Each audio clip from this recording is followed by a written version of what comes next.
On the practice test 4, question 33, you may have noticed that the matrix that's in the question does not match what's expected in the answer key. In fact, if you scroll down to see the solution, after you've made a wrong answer, you get the solution show up.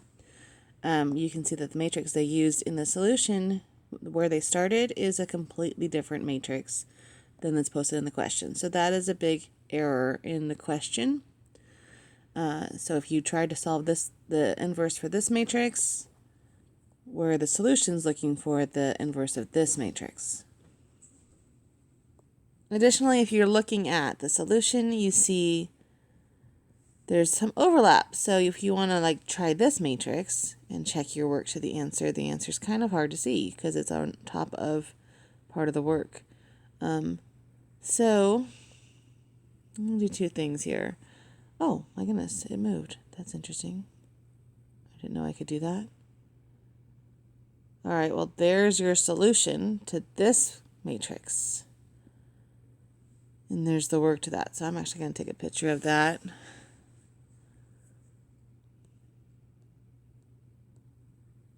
So that is the question they meant to ask. Here's the solution, and there's the answer. So I would suggest you cover up this part, the solution part, and just look at this original question. Try that and see if you get the same answer. In the meantime, I will also walk through how to do this one, which is actually a little uglier, so because it's got the giant 30 there. But it's the same process. So you probably already did this one if you're watching this recording. So let's do this one and make sure you got the same answer. If you want to just check your answer, you're welcome to just fast forward to the end of the video.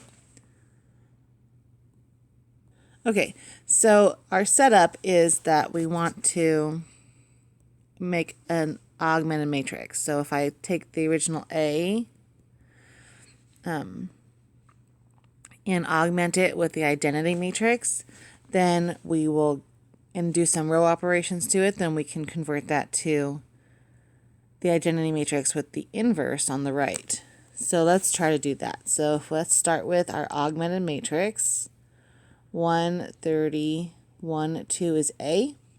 And our identity is 1, 0, 0, 1. And we want to convert this side to be the identity, so we end up with A1 over here, A inverse over here. All right, so we already have a 1 there. That's where we start top left corner.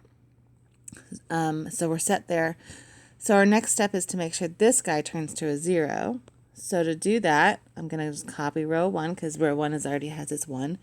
And to get a 0 in the second row, we're going to take row 2 and then subtract row 1. So I'm going to recopy row 1 with no changes. And row 2, I'll subtract row 1. So 1 minus 1 gives me 0. 2 minus 30 gives me negative 28. 0 minus 1 gives me negative 1. And 1 minus 0 gives me 1. All right, now when I look at this matrix, the next step is to turn this guy into a 1. So to do that, I got to divide that whole row by negative 28. So that thing turns into a 1. And I do not touch row 1 right now. So 0 times the fraction is 0, and the negative 28 times negative 1 over 28 gives me the 1. That's what I wanted. And then negative 1 times negative 128 gives me a positive 1 over 28.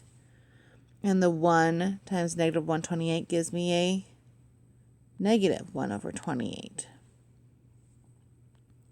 Okay, so I'm almost there. The last thing I need to do is convert this guy to a 0.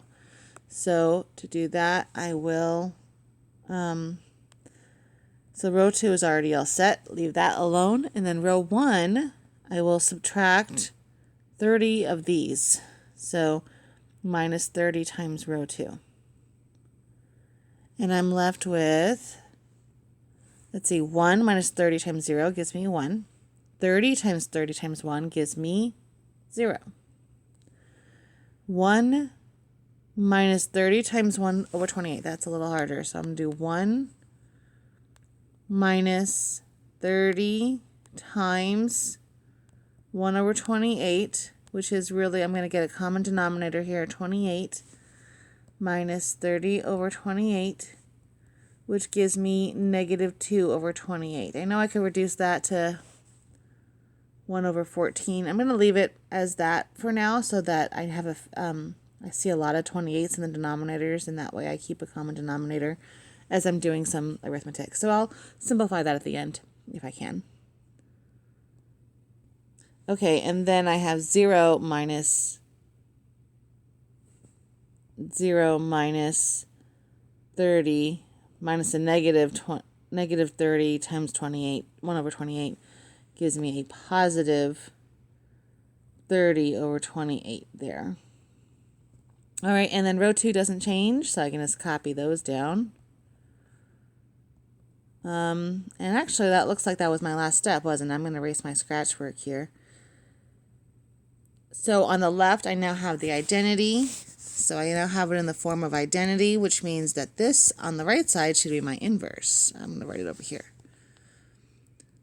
So that looks like identity A inverse. So this claim is that my inverse is negative 2 over 28, 30 over 28, 1 over 28, negative 1 over 28. Not simplifying yet because I want to check it. And how do I check it? Is I check to see that, to check I say is A1 times A equal to identity, and is A times that inverse equal to the identity. So that I'm going to check those things to make sure that I'm correct. So A inverse times A. So that looks like, so here's my check. A inverse is negative 2 over 28 times 30 over 28 and 1 over 28, negative 1 over 28. And multiplying that by A, which was 131, 2. So that's a 2 by 2 times a 2 by 2, so I'll end up with a 2 by 2. And then I have, with multiplication, I do this row times this column. So that is negative 2 over 28 plus 30 over 228. So I took this guy times this guy plus this guy times this guy. Sum of the products. Okay, and then my next one, I'll get rid of those red lines if I can. So first row, second column gives me, what does it give me?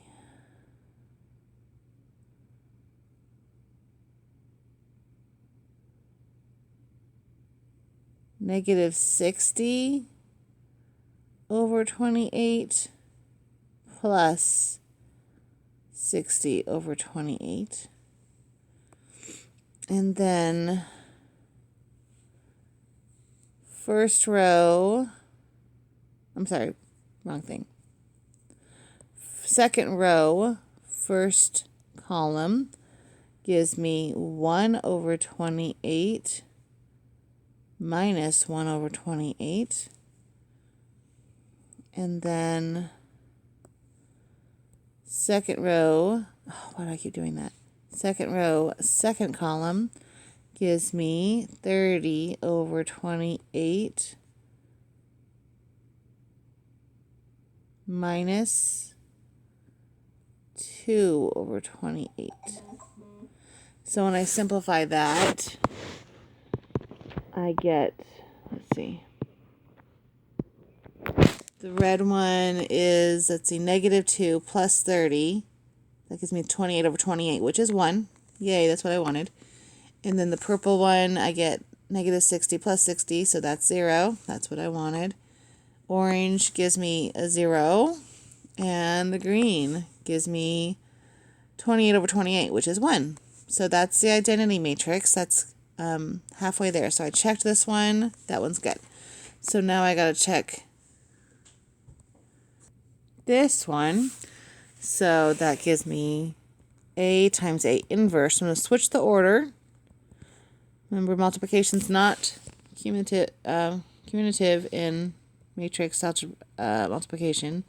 So I got to check it both directions, both orders.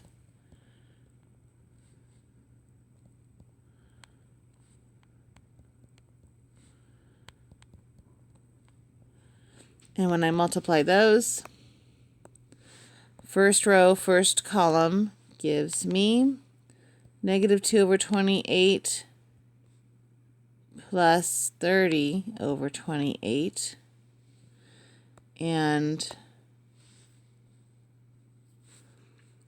first row, second column gives me 30 over 28 minus 30 over 28.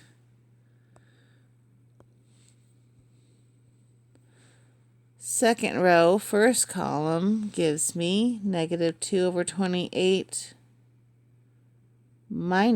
plus 2 over 28. And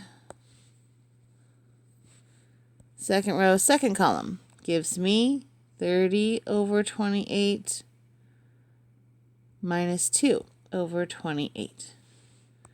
And when I go to simplify these things, I get, let's see, in the red I get a positive 28 over 28, which is 1. And in the purple I get 0. And in the orange I get 0. And in the green I get 28 over 28, which is 1. So I've checked the identity both directions. So this is my final answer of the inverse to the question that was given. So if you got that answer on your first try, then you did well. Again, that textbook gave us the wrong question to the wrong answer. I don't know which one was wrong. So their solution is this guy right here. So two different solutions. This is the question that was given, and then this is the one that they meant to give. So you can check both of those. Let me see how I want to show this. Hang on. I think I can do this. There we go. So now you can see both at the same time.